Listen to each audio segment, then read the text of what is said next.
Tem 10 minutos. 10 minutos, vamos começar. Primeiramente, boa noite a todos. Eu cumprimento a banca examinadora, professor Raimundo, todos que estão presentes. Meu nome é Robson Damasceno Marques, meu orientador foi o professor Dr. Raimundo Albuquerque Gomes, e o meu tema é sobre a aplicação do princípio da insignificância do fluido famélico no Brasil. A escolha do meu tema se baseou porque atualmente mais de 33 milhões de pessoas estão passando fome no Brasil. Por causa da fome, muitas dessas pessoas furtam alimentos para saciar sua fome e a de sua família. Por causa disso, essas pessoas praticam o crime chamado furto famélico, segundo a doutrina e os tribunais superiores. Pois essas pessoas, algumas dessas pessoas, são presas em flagrante delito. E muitas autoridades, por exemplo, delegados, promotores e juízes, não aplicam o princípio da insignificância desse tipo de furto. Assim, muitos processos são realizados e recursos chegam até o Superior Tribunal de Justiça e ao Supremo Tribunal Federal, logo causando prejuízo social, econômico e jurídico.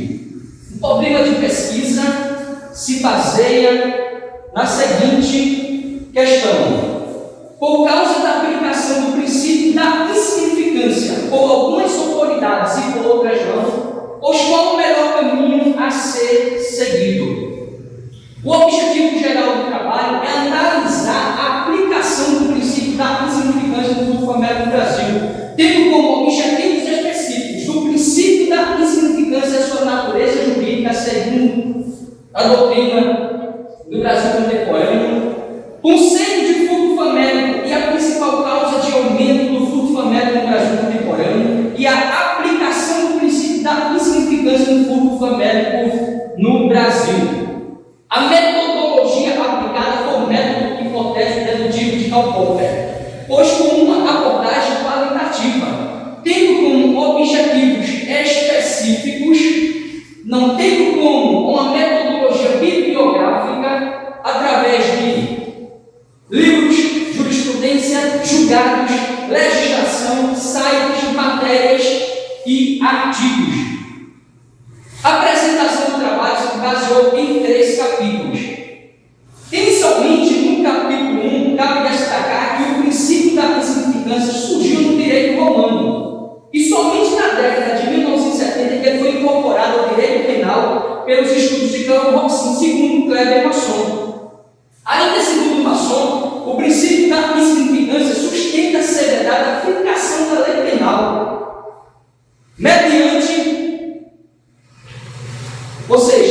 segundo Masson, o princípio da insignificância sustenta a severidade da aplicação da lei penal, porque ela não considera as condutas lesivas como a lei em si diz. Dessa forma, cabe salientar que a natureza jurídica do princípio, segundo a doutrina do Brasil contemporâneo, é uma causa de exclusão da tipicidade material. Assim, se exclui a tipicidade material, logo exclui o crime, logo não há crime, segundo Masson e Gonçalves. Dessa forma, cabe destacar que, para se aplicar o princípio da insignificância, é necessário preencher 4 requisitos de forma formulativa, segundo o Supremo Tribunal Federal, sendo eles a mínima ofensividade da conduta do agente, a ausência de periculosidade social da ação, o reduzido grau de reprovabilidade do comportamento e a inexpressividade da lesão jurídica praticada. Diante disso, eu trago como exemplo esse habeas corpus, que teve como relator o ministro do Supremo Tribunal, Gilmar Mendes, no qual ele disse que é uma absoluta irrazoabilidade de ter se movimentado todo o Estado de polícia e todo o Estado juiz para se julgar o réu pelo furto de uma peça de picanha avaliada em R$52. Assim, ele disse, a hipótese reclama com nitidez a incidência do princípio da insignificância. Já no capítulo 2, cabe destacar que o furto famélico é o furto praticado por pessoas que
Que quando o Estado não garante o direito à alimentação dos mais necessitados, e essa pessoa pratica o furto famélico, logo, segundo a teoria da culpabilidade, o Estado tem sua parcela de culpa, de responsabilidade, conforme ensinamos Gino Ramos Zaffaroni e Rogério Francis Cunha. Além disso, cabe destacar já no capítulo 3º do trabalho, a aplicação do princípio da insignificância no furto famélico do Brasil pelo Supremo Tribunal Federal. Aqui eu trago como exemplo esse habeas corpus, no qual teve como relator o ministro Luiz Fux, no qual ele aplicou o princípio da insignificância, mas aqui é uma tentativa de furto famélico. E ele disse que o furto famélico subsiste com o princípio da insignificância.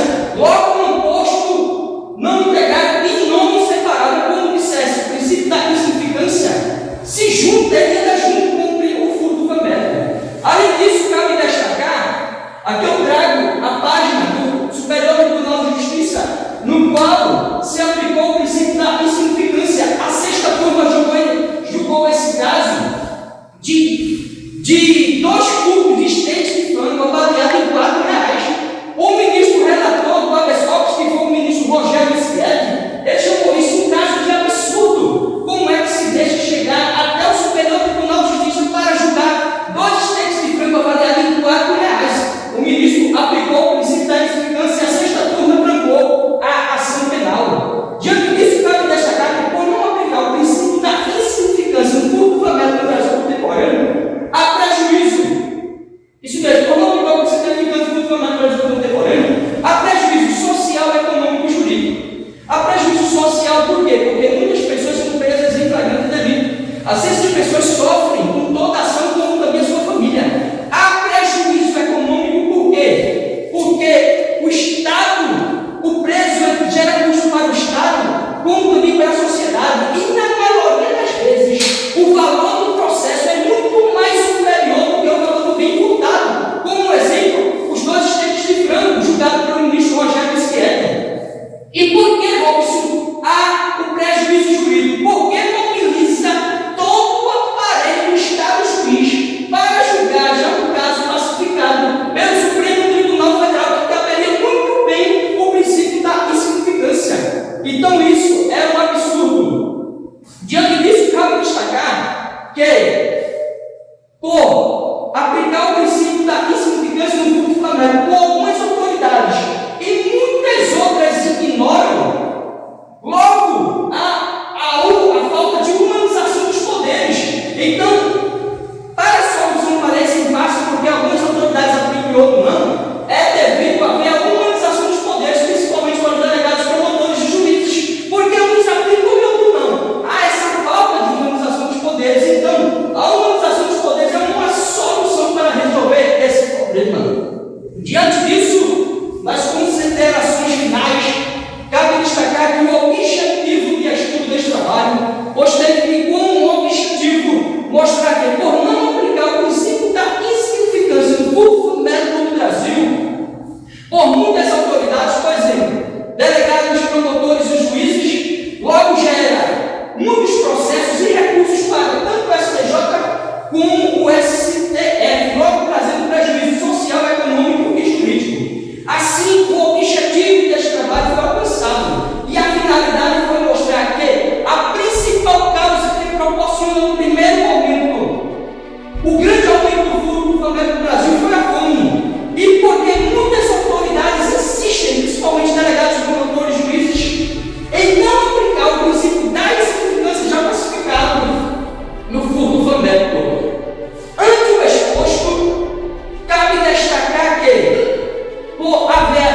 é o direito do mais fraco.